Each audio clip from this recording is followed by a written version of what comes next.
छत्रपती शिवाजी महाराज की जय भवानी, जय भवानी।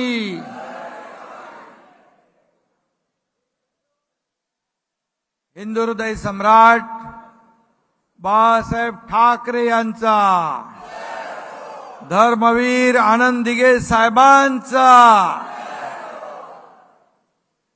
आणि तुमच्या सगळ्यांचा, कारण आपण 7 जागा जिंकलोय ना, त्यामुळे तुमच्या सगळ्यांचं अभिनंदन।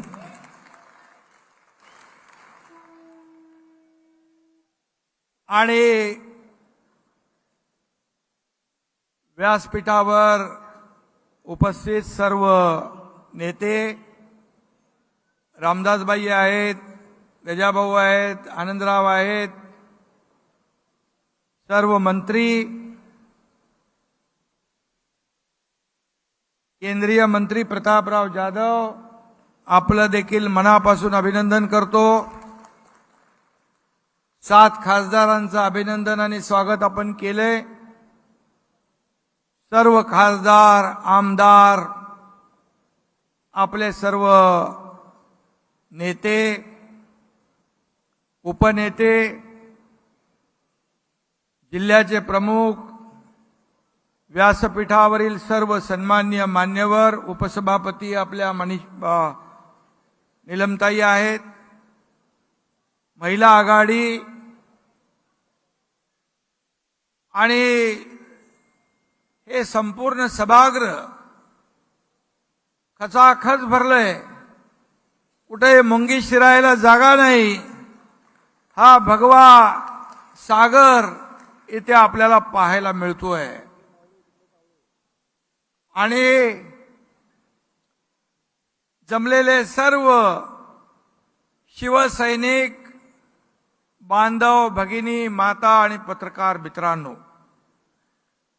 बाळासाहेबांनी स्थापन केलेल्या शिवसेनेचा आज 58वा वर्धापन दिन आहे।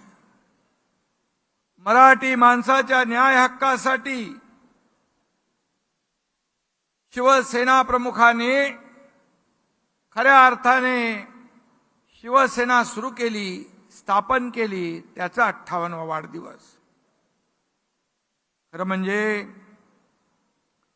या वर्धापन दिनाच्या निमित्ताने आपल्याला मी शुभेच्छा देत असताना माझ्या मनामध्ये एक वेगळी भावना, वेगळा आनंद आहे।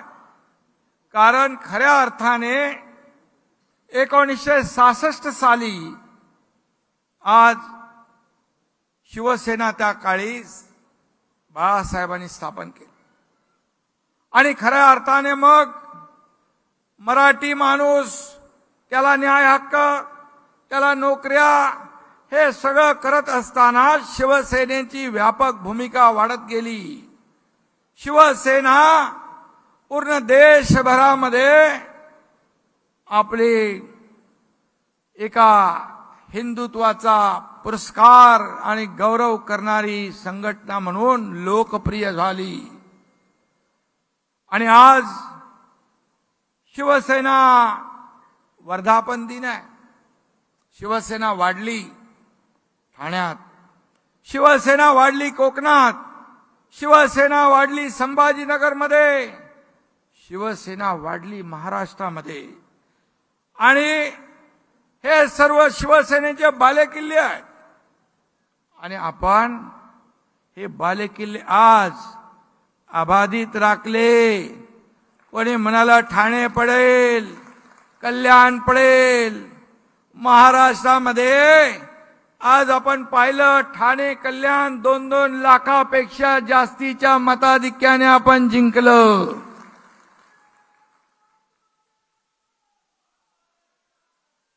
आणि संभाजीनगर जिंकलं।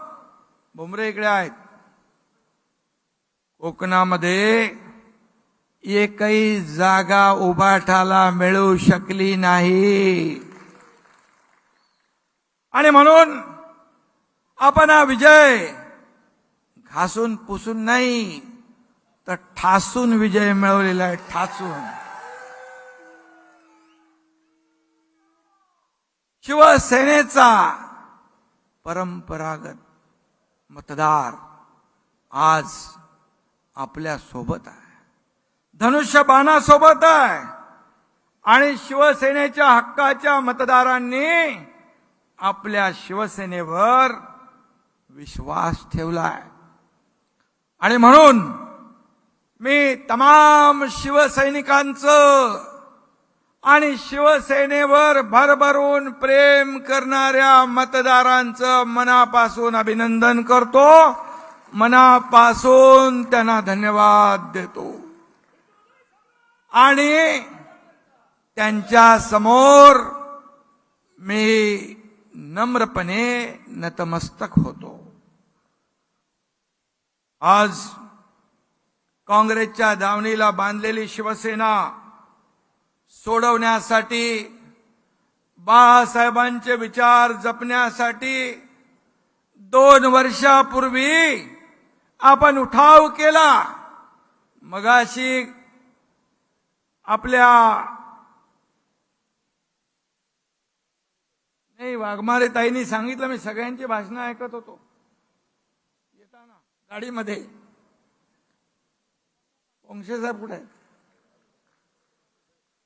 गुलाबरावचं इथंच ऐकलं, बोरणारेंचंही ऐकलं.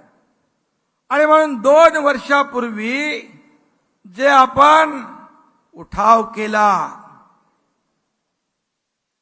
तो खऱ्या अर्थाने आज या निवडणुकीमध्ये त्याच्यावर जनतेने शिक्कामोर्तब करून दाखवलं. आणि आज आपण घेतलेला निर्णय कसा योग्य होता या निवडणुकीमध्ये आपण पाहिलं. आणि दाखवलेला जो मतदारांनी विश्वास आहे त्याला हा एकनाथ शिंदे तडा जाऊ देणार नाही, हा शब्द मी या ठिकाणी द्यायला आलो. आज बाळासाहेब असते तर काय म्हणाले असते? जमलेल्या माझ्या तमाम हिंदू बांधव भगिनी आणि मातांनो, आज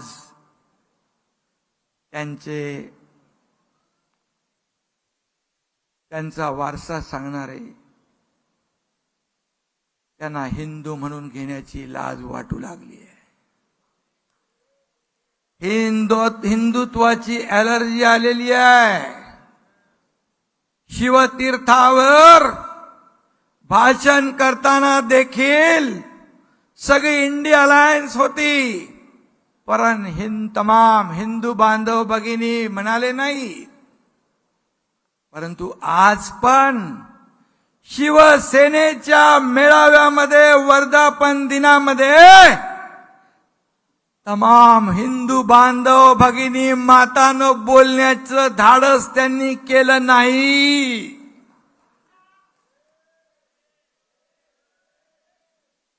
कसलं हिंदुत्व आहे तुमचं?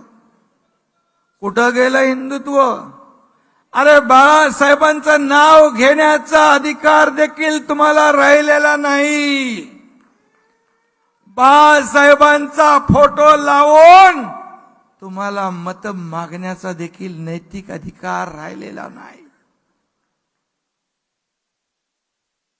गर्व से कहो हम हिंदू है ही गर्जना बाळासाहेबांनी संपूर्ण देशात घुमली, गाजवली. आणि मी हिंदू आहे, मी हिंदू आहे, मी हिंदू आहे, आमचं हिंदुत्व असं आहे, आमचं हिंदुत्व आहे. कुठं गेलं हिंदुत्व?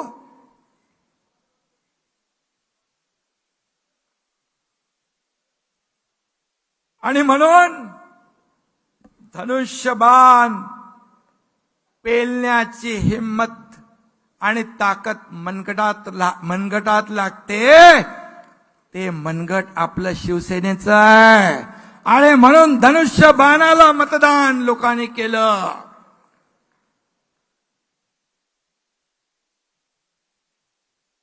आणि एवढी कसली लाचारी मतांसाठी? बाळासाहेबांच्या विचारांना तुम्ही तिलांजली दिली. बाळासाहेबांचे विचार तुम्ही पायदळीत उडवले. आज आपण लोकसभेच्या 7 जागा जिंकलो. रामदासभाई, आपण आणखी 3-4 जागा नक्की जिंकलो असतो. या जागा 5 जागा. माझा विश्वास होता, आत्मविश्वास होता. पण आपण का जागा हारलो ते आपल्या सगळ्यांना माहित आहे. मी त्याच्यामध्ये जाऊ इच्छित नाही. तुम्ही गेलात, आता आपली महायुती अधिक मजबूत करायची आहे. मागचं सगळं विसरून ही महायुती ताकदीने आपल्याला पुढे न्यायची आहे. कारण या महायुतीमध्ये मी या राज्याचा मुख्यमंत्री आहे. त्यामुळे माझी जबाबदारी सगळ्यात जास्त आहे. आणि म्हणून ती जबाबदारी मी प्रामाणिकपणे आपल्या सगळ्यांच्या साथीने आणि साक्षीने पार पाडेन असा विश्वास मी आपल्याला या ठिकाणी.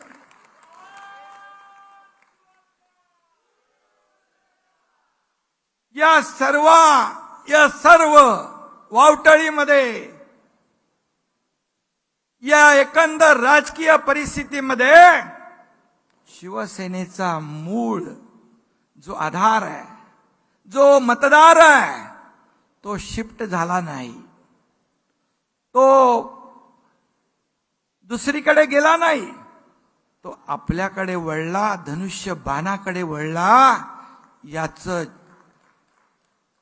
उदाहरण शिवसेनेच्या 19% मतदार होते. शिवसेनेचे बांधवांनो आणि भगिनींनो, शिवसेनेचे 19% मूळ मतदार, त्यापैकी 14.5% मतदार या आपल्या बाळासाहेबांच्या विचारांच्या शिवसेनेकडे आले. आणि 4.5% मतं तिकडे राहिली. आता या निवडणुकीत त्यांनाही कळलंय. आणि मग इतर मतं कशी आली, कुठून आली, कसे उमेदवार जिंकले, हे तमाम महाराष्ट्राला माहित आहे. आणि म्हणून मी एवढंच सांगतो, ही तात्पुरती आलेली सूज आहे. सूज येते ना, सूज उतरते पण ना काही दिवसांनी. आणि म्हणून एकनाथ शिंदे संपणार, शिवसेना संपणार, असं काही जण बरळत होते. पण या राज्यातल्या मतदारांनी त्यांचे दात कुठे घातले? घशात. त्यांचे दात घासले घशात. हा एकनाथ शिंदे संपणार नाही. हा एकनाथ शिंदे संपला नाही. हा एकनाथ शिंदे जिंकला तुमच्या साथीने, माझ्या या व्यासपीठावरच्या सहकार्यांच्या आणि तमाम महाराष्ट्रातल्या शिवसैनिकांच्या साथीने हा एकनाथ शिंदे जिंकला आणि यापुढे देखील जिंकत राहील.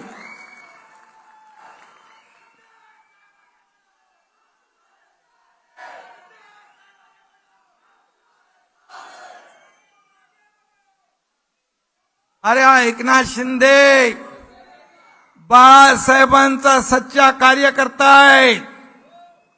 धर्मवीर आनंद दिघे साहेबांचा चेला आहे.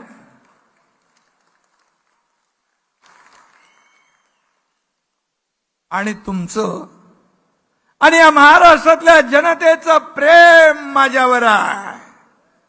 आणि जोपर्यंत हे प्रेम माझ्यासोबत आहे तोपर्यंत एकनाथ शिंदे घाबरणार नाही. एकनाथ शिंदे तर कधीच घाबरला नाही. जे नको ते धाडस जे आयुष्यामध्ये या देशात कुणी केलं नाही त्या एकनाथ शिंदेने करून दाखवलंय. त्यामुळे भीती आणि डर हे माझ्या रक्तात नाही, माझ्या शब्दकोशात नाही. राजकीय पंडित काय सांगत होते? 1-2 जागा येतील, ठाणे आजचं जाईल. महेश मस्के पुढे गेले, ते पण टेन्शन मध्ये होते. अरे ठाणे हा एकनाथ शिंदे आणि दिघे साहेबांचा बालेकिल्ला आहे.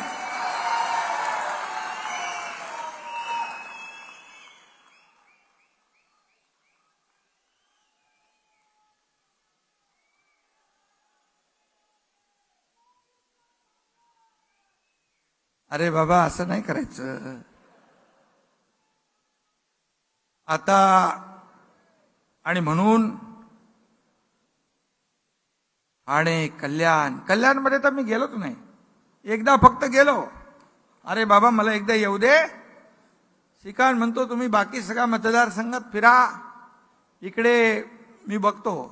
खरं आहे, श्रीकांत शिंदे बद्दल मी एवढंच सांगेन, पहिल्या वेळेस 2014ला तो जेव्हा उभा होता, उमेदवार म्हणून त्याला कोणी ओळखतच नव्हतं. स्टेजवर तो फिरत होता, ती नियोजन बघायला. राजनाथ सिंग साहेबांची सभा होती, तो पोलीस आयुक्त का डीसीपी होते. हे पोरगा कोण फिरतोय? मी बोला, अरे तो उमेदवार आहे, एकनाथ शिंदे यांचा मुलगा श्रीकांत शिंदे उभा आहे.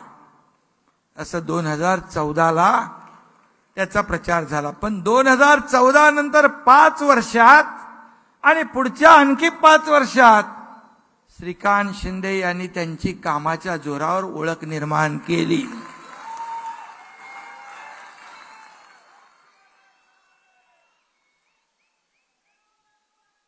आणि म्हणून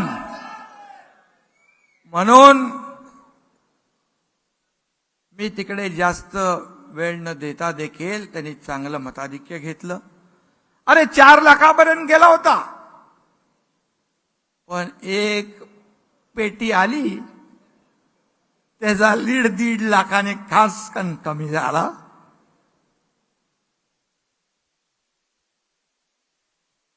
आणि म्हणून मी मगाशी जे म्हणालो, कोकणात उबाटा साप, ठाणे, कल्याण, पालघर, संभाजीनगर सगळं साप. मुंबईतल्या 4 जागा कशामुळे गेल्या हे आता आपल्याला सांगण्याची आवश्यकता नाही.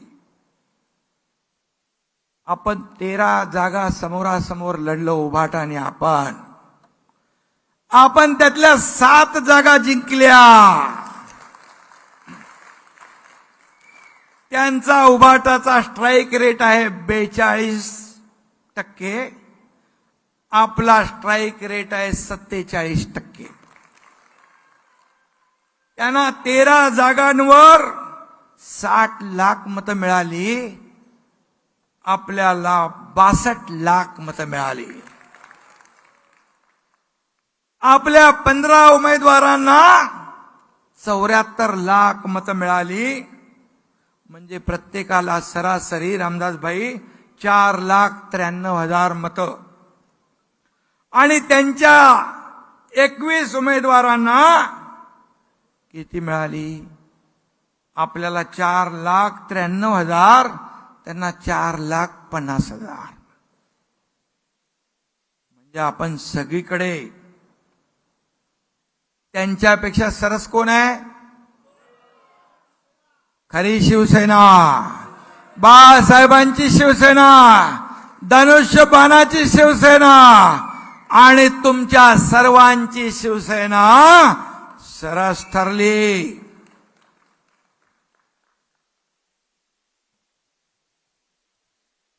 आणि त्यामुळे कोण जिंकलं आणि कोण हरलं हे स्पष्ट आहे. खरी शिवसेना कुणाची आहे याचा निकाल या निवडणुकीमध्ये जनतेनेच दिलेला आहे. आता आपण जनतेच्या कोर्टात गेलो होतो.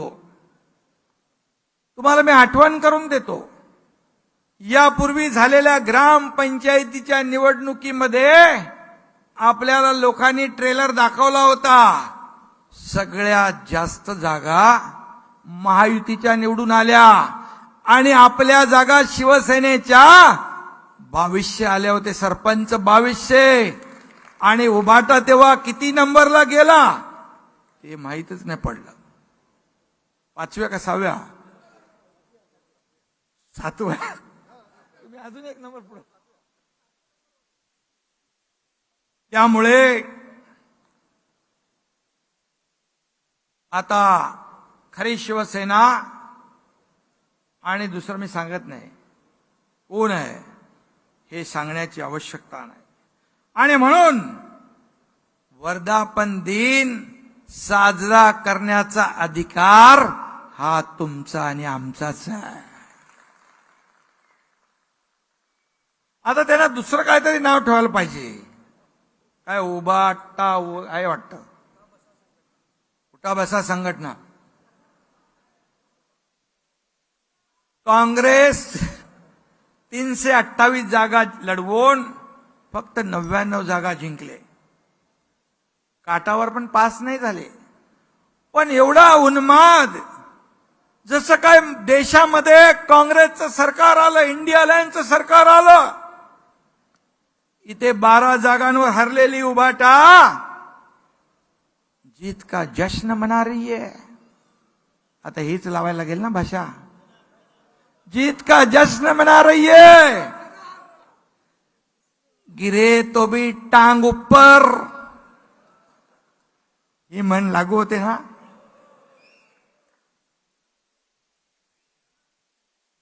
ते जाऊ दे, ते रामदास भाई बोलतील.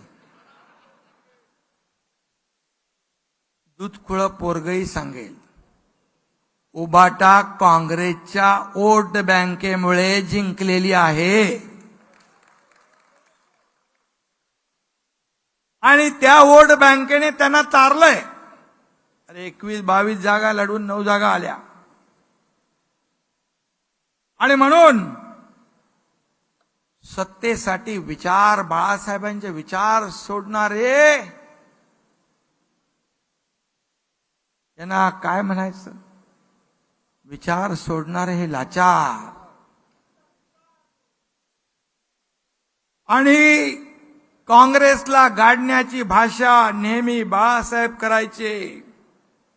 या काँग्रेसने बाळासाहेबांच्या मतदानाचा अधिकार काढून घेतला होता.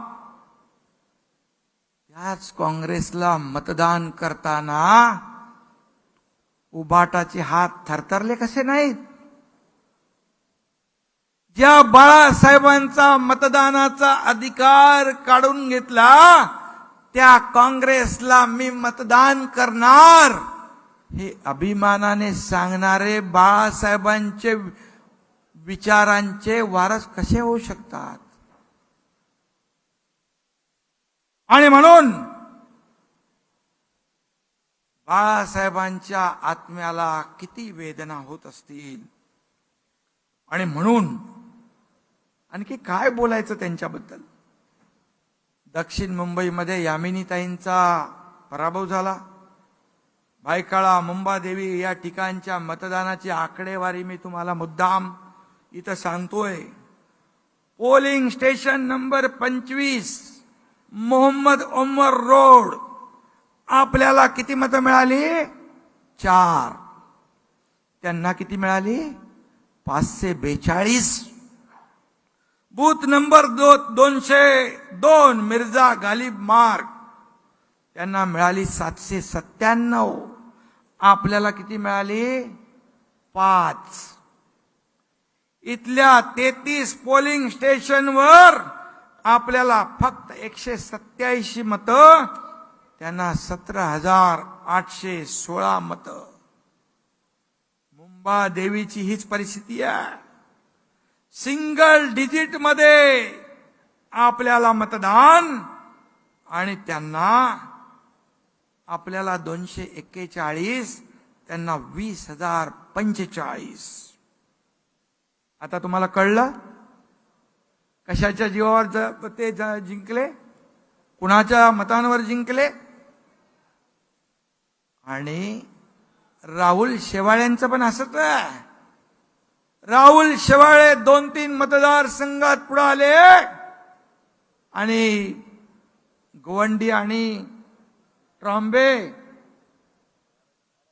धारावी इथं लीड गेला त्यांचा सगळा.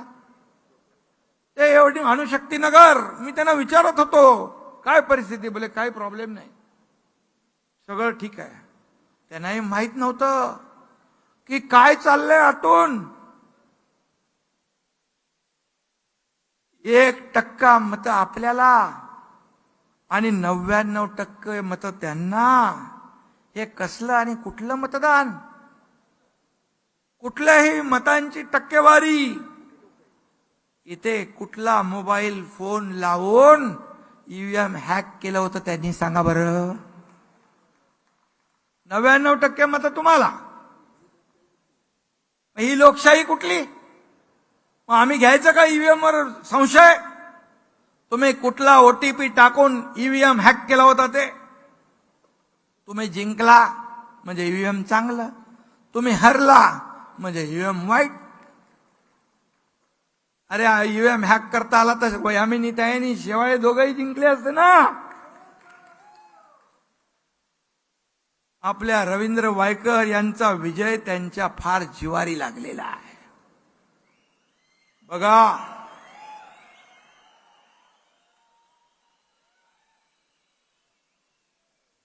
मी तुम्हाला सांगतो, हा एकनाथ शिंदे कधी आयुष्यात खोटा बोलला नाही.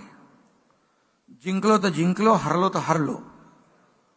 पण आम्ही जिंकलेला असताना, रवींद्र वायकर यांना हरवण्याचं काम करत असताना मी एकनाथ शिंदे का डोळे फक्त बघत राहू? मी डोळे बंद करून?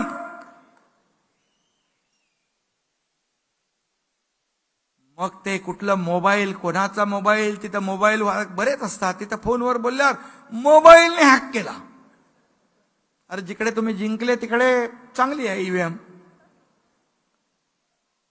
आणि म्हणून जे ईव्हीएमच्या बद्दल अनेक एक्सपर्ट लोकांनी देखील काही मतं मांडली. रवींद्र वायकर यांचा विजय पूर्णपणे जनतेचा विजय, तुमच्या मेहनतीचा विजय, मेरिटवर मिळालेला विजय आहे. कुठेही जा, कधी जा, पण विजय हा जनतेने दिलेला विजय आहे. खऱ्या शिवसेनेचा विजय आहे. नियतीने बघा,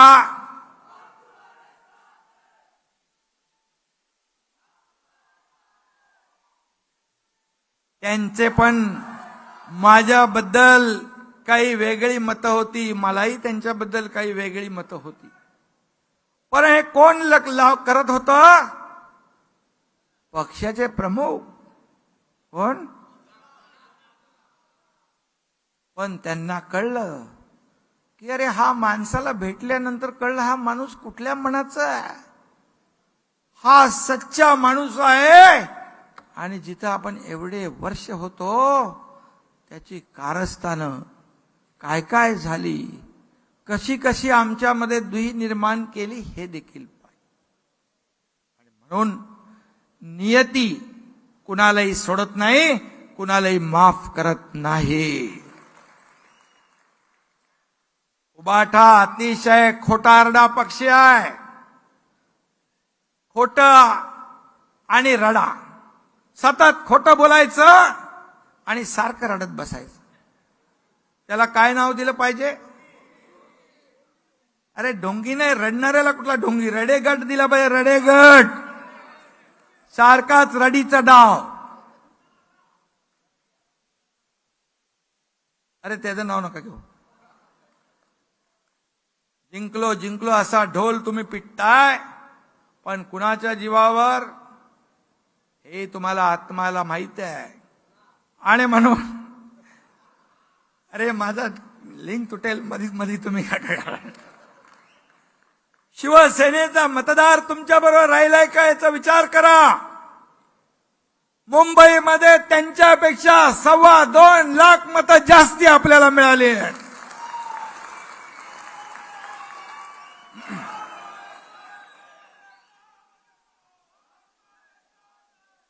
उबाटाच्या मिरवणुका आपण पाहिल्या? उबाटाच्या मिरवणुका पाहिल्या का? निवडणूक प्रचारात झेंडे बघितले? पाकिस्तानचे हिरवे झेंडे फडकत होते.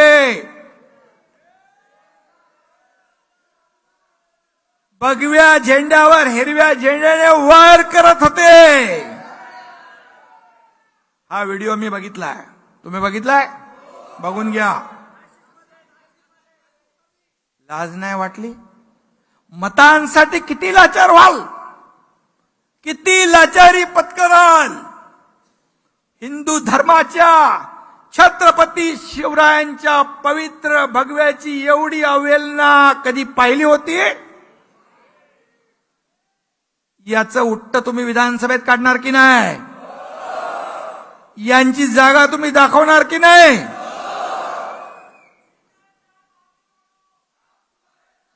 इक्बाल मुसा सारखे दुश्मन, या देशाचे बॉम्बस्फोट मधले आरोपी यांच्या प्रचारात होते.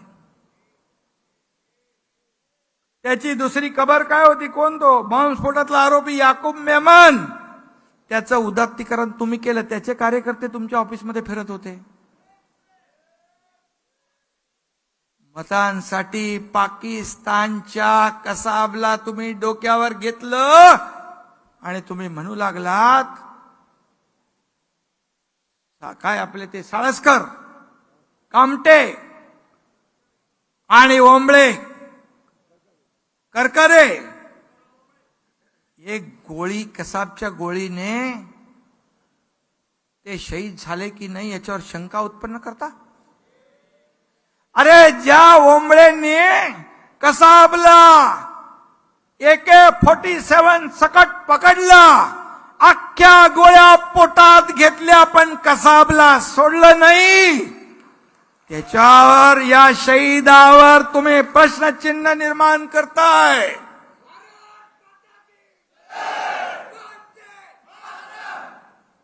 आणि म्हणून कुठं फेडणारे पाप? हे जनता इथंच आहे.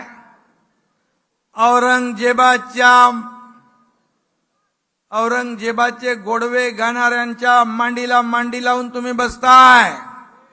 ज्या छत्रपती धर्मवीर संभाजी महाराजांना हलाल करून मारलं, डोळे काढले, अंगाची सालटी सोडली, गरम शिगांचा वापर केला, जीभ छाटली, त्या औरंगजेब त्याची वाहवा करणाऱ्यांच्या बरोबर बसता.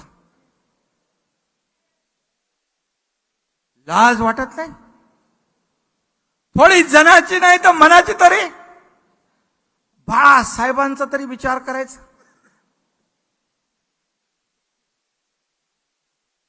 मगाशी पोंक्षेंचं मी भाषण ऐकत होतो,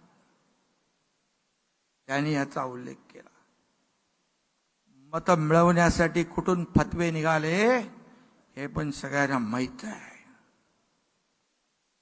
आणि आता ओवेसी पेक्षा आता उबाटाच आपला मसिया यांना वाटू लागलाय. हा मेळावा कुठं होतोय? वरळीमध्ये. या वरळीमध्ये कुणाला किती मतं पडली तुम्हाला माहित आहेत? अरे इथं उबाटा जेमतेम 6,000चा लीड घेतलाय. फक्त जेमतेम.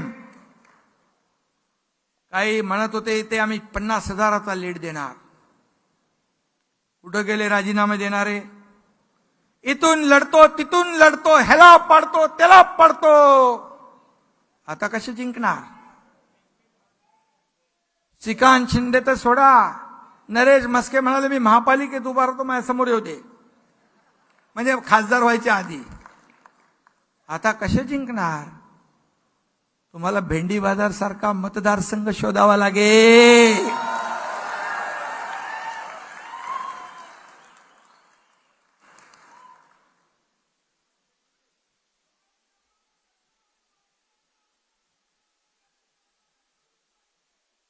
आता ती दाखवा, तुमच्या हातात आहे.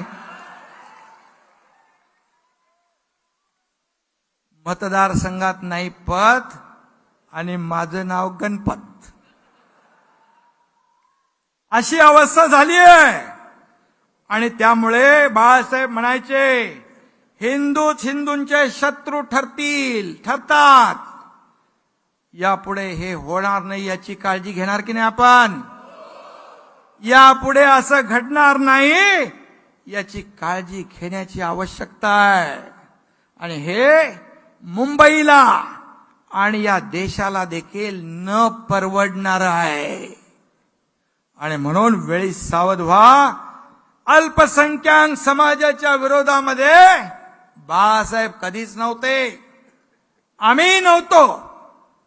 नाही, रामदासभाईंनी देखील सांगितलं, किती कार्यकर्ते आपल्या अल्पसंख्याक समाजाचे आहेत, पदाधिकारी आहेत, मंत्री आहेत. परंतु बाळासाहेबांचा त्यांना कधी विरोध नव्हता. परंतु बाळासाहेबांचा विरोध होता तुष्टीकरणाला, वोट बँकेच्या घाणेरड्या राजकारणाला त्यांनी कायम विरोध केला. आणि म्हणून देशद्रोही पाकिस्तान धार्जीने इथे इंडिया हारली की पाकिस्तान मध्ये फटाके वाजायचे आणि इथे पाकिस्तान जिंकल्यावर आपल्या इथे फटाके वाजवणाऱ्यांच्या विरोधामध्ये बाळासाहेब होते. देशभक्त मुसलमानांच्या विरुद्ध बाळासाहेब कधीच नव्हते आणि आम्ही पण नाही.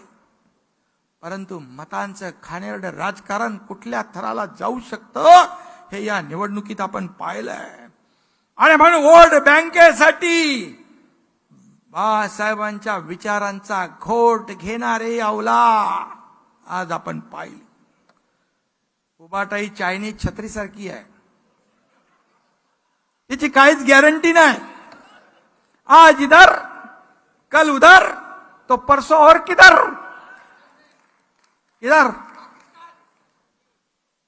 सत्तेसाठी ते काय पण करू शकतात. आणि म्हणून आज त्यांच्या वर्तमानपत्रात मोदींच्या विरोधामध्ये काय तर लिहिलं, हेडलाईन मी वाचत होतो आणि म्हणाले महाराष्ट्र गद्दार मुक्त करणार. अरे तो तर आम्ही 2 वर्षापूर्वीच केलाय.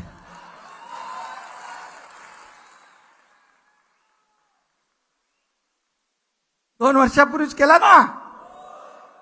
अरे शिवसेना भाजप युतीची सरकार यायला पाहिजे. कोणाचं आलं? बाळासाहेबाचं आणि मोदी साहेबाचा फोटो लावून मतं मागितली, हिंदुत्वाचा प्रचार केला. या जनतेला वाटलं महाराष्ट्रातल्या शिवसेना भाजपचं सरकार येईल. आलं कुणाचं? मग बाळासाहेबांच्या विचारांची गद्दारी कोणी केली? महाराष्ट्रातल्या जनतेच्या विश्वासाला तडा कोणी दिला? मग गद्दार कोण? मग 2022ला मी केलं ते बरोबर केलं?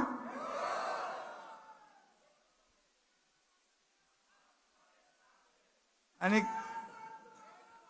या निवडणुकीमध्ये खोटारडेपणाचा कळस केला विरोधकांकडून. खोटं नॅरेटिव्ह पसरवलं. संविधान बदलणार, संविधान बदलणार, आरक्षण जाणार, आरक्षण जाणार. अल्पसंख्याक समाजासह दलित समाज, आदिवासी समाज या सगळ्या समाजामध्ये भीतीचं वातावरण निर्माण केलं. रामदासभाई मगाशी म्हणाले, बॅग घेऊन आपल्याला तालुक्यावर आपल्याला जायला पाहिजे, गावागावावर जायला पाहिजे. हे खरं आहे.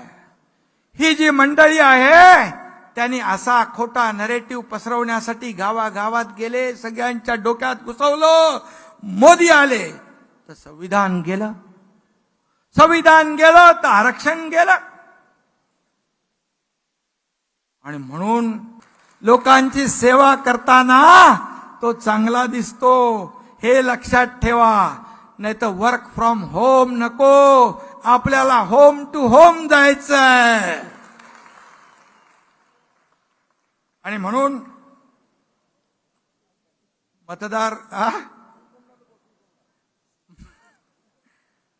मतदार यादीत नावं कमी झालेली आहेत, ती शोधा लगेच ताबडतोब. ती नावं टाकून द्या. काही लोकांनी फोटो दिले नाही म्हणून नावं कापलेली आहेत, ती नावं पुन्हा नोंदवा. नवीन मतदार नोंदणीची मोहीम सुरू आहे, त्याच्यात आपण लक्ष द्या. विशिष्ट ठिकाणी मतांचा टक्का वाढतोय, पण आपल्या मतांचा टक्का कमी का होतोय याचा देखील विचार आपण करा आणि हा धोका लक्षात घेऊन आपला मतांचा टक्का वाढवा. आपण बेसावध राहिलो, आपण जिंकणारच आहोत या भ्रमामध्ये राहिलो, पण ही चूक पुन्हा करता कामा नये. आणि म्हणून मतदार संघ न्याय आपण कुठे कमी पडलो, आपण कुठे चुकलो याचं आत्मपरीक्षण करा, अभ्यास करा आणि त्यानुसार आत्ताच आपल्याला स्ट्रॅटेजी ठरवण्याची आवश्यकता आहे. मला आता रामदासबाई मगाशी मलाही बोलले आणि जाहीर भाषणातही बोलले. आणि म्हणून 2 वर्षात आपल्या सरकारने केलेली कामं लोकांपर्यंत पोचवा. 10 वर्षात मोदीजींनी केलेली कामं लोकांपर्यंत पोचवा. विरोधकांच्या खोट्या प्रचाराची दुर्गंधी ताबडतोब पसरते. आपल्या विकासाचा सुगंध आणि आपल्या विकासाची कामं तुम्हालाच पोचवावी लागतील, आपल्यालाच पोचवावी लागतील, दुसरा कोणी येणार नाही. आज आषाढीच्यावर टीका करतायत. आपण योजना केली, स्वागत करायचं सोडून त्याच्यावर टीका करतायत. आणि म्हणून खोटं बोला पण रेटून बोला. ही गोबेलचे बाप रोज सकाळी उठतात आणि खोटं बोलतात, यांचं खंडन केलं पाहिजे. आपण वस्तुस्थिती लोकांसमोर आणली पाहिजे. हे असं नाही, हे असं आहे, तरच विधानसभेत आपण मोठ्या प्रमाणामध्ये यश मिळवू शकतो. त्यांचा खोटारडेपणा खोडून काढा. आणि म्हणून मी आपल्याला एवढंच सांगतो, जंग पछाडलं, मोदी द्वेषाने सगळे एकत्र आले. काय झालं? मोदी हटाव, मोदी हटाव, मोदी हटाव. मोदी तो हटाने, मोदी हटाव हटाव म्हणणारे मोदी हटाने वाले तो हट गए, मोदी जी तो बैठ गए. अब क्या करेंगे? आणि म्हणून मोदींना तुम्ही रोखू शकले नाही. काही लोक म्हणाले तडीपार करा, पण तुम्हाला सत्तेपासून या देशातल्या जनतेने तडीपार केलंय हे विसरू नका. आणि म्हणून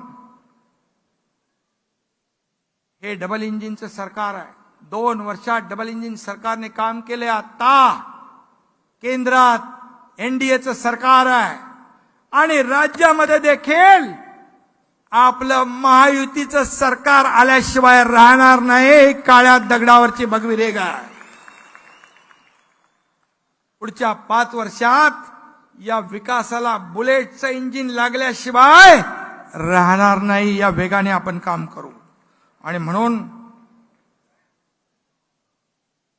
एवढंच सांगतो, यांना आता थोडा काहीतरी जमाल घोटा द्यायला पाहिजे की नाही. यांची सूज जी आहे, सूज आलेली जनता उतरवेल की नाही. आणि म्हणून यांना हिंदुत्वाचा झेंडू बाम आहे ना, तो लावायची वेळ आलेली आहे. झेंडू बाम माहित आहे ना, त्यासाठी आपल्याला प्रचंड मेहनत करायची आहे. त्यासाठी आपल्याला आज निर्धार करायचा आहे. आपला निर्धार आहे शिवसेना मजबूत करण्याचा. आपला निर्धार आहे शिवसेनेचा विचार जपण्याचा, बाळासाहेबांचे विचार जपण्याचा, हिंदुत्वाची शान राखण्याचा. आणि आपला निर्धार आहे राज्याच्या प्रगतीचा आणि समृद्धीचा. आणि आपला निर्धार आहे विरोधकांना चारी मुंड्या चित करण्याचा. आणि आपला निर्धार आहे या विधान भवनावर पुन्हा एकदा महायुतीचा भगवा झेंडा फडकावण्याचा. आणि म्हणून आगामी निवडणुकांमध्ये विजय मिळवल्याशिवाय स्वस्थ बसणार नाही, अशी शपथ आज आपण घेऊया. घेणार? सगळ्यांनी शपथ घ्या. या विजयासाठी आजपासून आपण कामाला लागूया. आता आपला एकच नारा, ग्राम सभा ते विधानसभा, धन्यवाद. जय हिंद, जय महाराष्ट्र. साहेबांना